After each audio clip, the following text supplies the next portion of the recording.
Tuduhan MBK sebagai makan berkedok maling atau sebagai sarang koruptor tempat untuk dilakukannya korupsi berjamaah.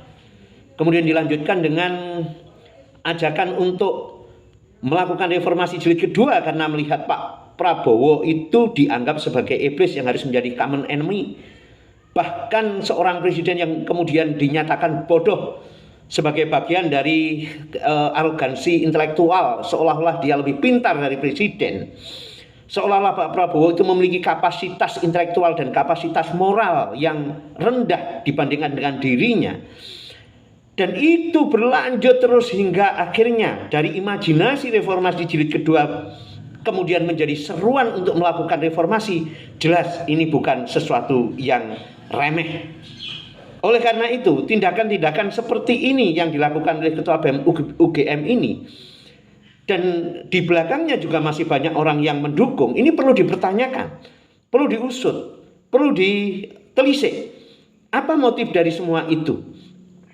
Kalau saya sih melihatnya ini memang ada gejala-gejala, ada indikasi bahwa ingin menghentikan pemerintahan nggak sampai selesai sesuai dengan periodisasi pemerintahan yang ditentukan oleh konstitusi.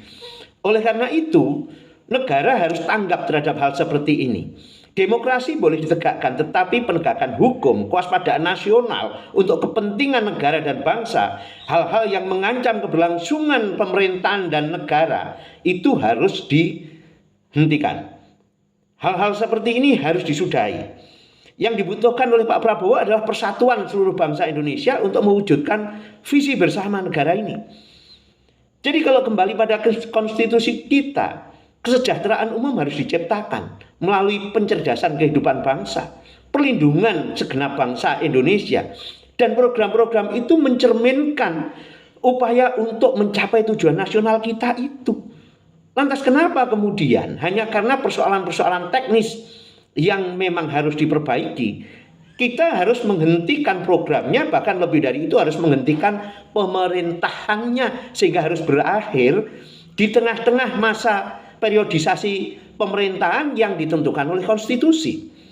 Hemat saya, orang yang menginginkan hal-hal seperti ini, apalagi revolusi sosial yang dikatakannya, itu bagian dari pelanggaran konstitusi itu sendiri. Orang tidak belajar bahwa revolusi politik dan sosial tahun 65, tahun 98 itu mengorbankan berapa ribu orang, berapa puluh ribu orang, ratus ribu orang, bahkan berapa juta orang. Luka itu masih terlalu dalam. Yuk kita renungi, jangan mudah kita terprovokasi untuk melakukan reformasi apalagi revolusi. Ya, camkan itu.